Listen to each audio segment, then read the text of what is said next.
देखिए, ये जानबूझ के किए जाने वाली चीजें हैं जो क्लियरली आवाम को भी दिखाई दे रही है, सभी को दिखाई दे रहा है कि सिर्फ 30 नंबर पैनल पे ही क्यों इतना तवज्जो दिया जा रहा है इन चीजों को लेकर। और टोरेंट से आपको पता है, आज मेरे वालिद साहब ने उनको बोला है कि कोई भी कार्यवाही नहीं होगी रमजान को मद्देनजर रखते हुए।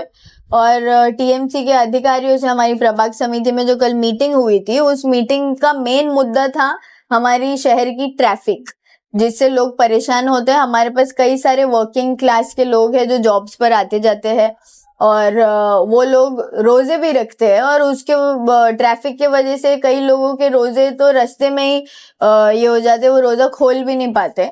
तो ये सब चीजों का ध्यान हमको देना है, क्योंकि हमको आवाम चुनकर लाई है। हमारे कुछ फर्ज है हमारी कौम के और हमारे लोगों के लिए जो हमको पूरे करने हैं। तो हमने कल जो ट्रैफिक के मुद्दों पर बात करी है, वो यही चीजों को मद्देनजर रखते हुए, प्लस औरतों का फुटफॉल बहुत ज्यादा होता है मुमरा में, और सिर्फ मुमरा के ही लोग नहीं आते रमजान में, ऑल ओवर बॉम्बे से आप देख लीजिए, डोंगरी, मोहम्मद अली रोड, कल्याण, भिवंडी, डोंबिवली, कलवा, थाने, इतने सारे लोग आते हैं। तो वो हमारे मेहमान होते हैं रमजान में, हमको उनका इस्तकबाल करना और साफ सफाई के साथ करना है। तो मैंने खास करके रिक्वेस्ट करी है हमारे एएमसी से कि हमको हर 20 मीटर पर कचरे के डब्बे तैनात चाहिए, ताकि ऑलरेडी डंपिंग ग्राउंड नहीं है मुमरा के पास, तो हम हर हफ्ते आप देख लो कचरे का इशू होता ही है कि बड़े बड़े अंबार पड़े होते, पहाड़ बन गया होता है कचरों का। तो रमजान को मद्देनजर रखते हुए, क्योंकि खाने का कंजम्पशन इतना ज्यादा होता है, फ्रूट्स छिले जाते हैं, भाजी सब्जी रोड पर बेची जाती है, तो इन चीजों का भी जो वेस्ट निकलता है, कचरे खाने का वेस्ट निकलता है, वो रोड्स पर होता है। तो अगर हम अभी से उसको कंट्रोल करें 20-20 मीटर पर कचरे के डब्बे डाल के, तो वो बड़े बड़े पहाड़ नहीं बनेंगे जिस तरीके से बनते हैं, तो वो लोग फिर उसमें डालेंगे। और आवाम से भी एक रिक्वेस्ट है मेरी कि एक हाथ से ताली नहीं बजती, ये हम हमेशा सुनते हैं, बट लाइफ में इसको इम्प्लीमेंट करना जरूरी होता है। अब ये मेरा बोलने का मतलब इससे ये है कि सिर्फ अधिकारी और हमारे आवाज उठाने से और चीजें उधर पे तैनात करने से ही सब सही हो जाएगा, जरूरी नहीं। उसमें आप लोगों का हाथ इक्वली लगना जरूरी है, जब जाके ये काम पूरा हो सकता है। तो कचरा रोड्स पर ना फेंके, हमने रिक्वेस्ट की है, और पूरी उम्मीद है कि हमारे एएमसी और टीएमसी के पूरे अधिकारी ये कचरे के डब्बों पर ध्यान देंगे और कचरे के डब्बे लगाएंगे। जब वो डब्बे लगेंगे, आप लोगों का काम है कि चलते फिरते जो भी खा रहे हो कचरा जमीन पे मत फेंको, रोड पे मत फेंको। मुमरा हमारा है, हमारी जिम्मेदारी है, हमको साफ रखना है। जब तक हम ये इनिशिएटिव नहीं लेंगे, मुमरा कभी साफ नहीं हो सकता।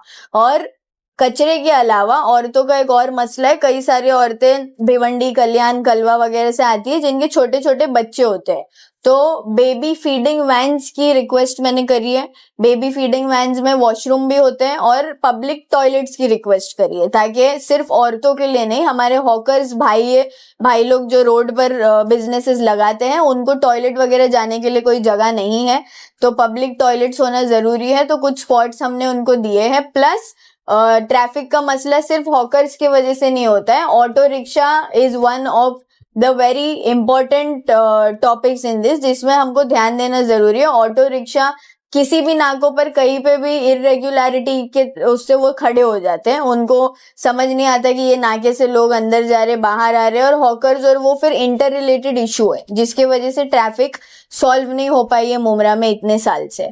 तो आरटीओ से रिक्वेस्ट करिए कि ऑटो रिक्शा के जो स्टैंड्स है, जिधर लोग उतरते हैं और जहां से लोग चढ़ते हैं, वो लोकेशन हमने उनको 6-7 दिए हैं कि आप थोड़ा लोकेशन मूव करेंगे तो शायद हम ट्रैफिक में कुछ कंट्रोल कर पाए। सर मैम, आखिरी सवाल ये है कि जब आप जीत के पहले टाइम जब हाउस में आपने कदम रखा तो आपको कैसा लगा था? बहुत अच्छा लगा था। वहाँ पे और भी कद्दावर नेता जैसे नजीमुल्लाह साहब थे, और भी आपसे पुराने लोग थे वहाँ पे जी। तो जिस टाइम हमारे महापौर साहब की जब वहाँ पे आगमन हुई थी, तो उस टाइम आप जब सभा में बैठे थे तो उस टाइम कैसा लग रहा था आपको, क्या महसूस हुआ था? बहुत अच्छा लग रहा था। मैं तो देखो ये यंगेस्ट नगर सेवक हूँ, ऑफकोर्स उन लोगों में इतने दिग्गज नेता हैं और इतने सालों से बैठ रहे हैं वहां पर, बट बोलते हैं ना कि जब वक्त अल्लाह की तरफ से डिसाइड होता है तो वो वक्त पे किसी का काबू नहीं होता। और ऑफ कोर्स कुछ प्लान्स और गोल्स है मेरे इलाके को लेकर, शहर को लेकर, हमारे बच्चों को लेकर, नौजवानों को लेकर। तो पहला कदम उस दिन रखा था, अब इंशाल्लाह यही दुआ करती हूँ कि दूसरा कदम रखूँ तो कुछ इंशाल्लाह उधर से लेकर ही अपनी आवाम के लिए आऊँ। जरा सा कैसा हो कि आप उम्रा की जनता को रमजान के बारे में। रमजान की बहुत बहुत मुबारकबाद आप सभी को।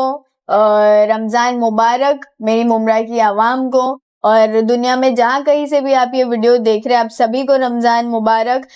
मेक श्योर कि ये रमजान हम पीसफुली निकालें और साफ सुथरा रमजान निकालें, कचरा नहीं फेंके यहाँ वहाँ, कचरे पर ध्यान दे, क्योंकि सफाई ही आधा ईमान है। इसको ना भूलें और दुआओं में याद रखिएगा। जज़ाकल्लाह खैर। अल्लाह।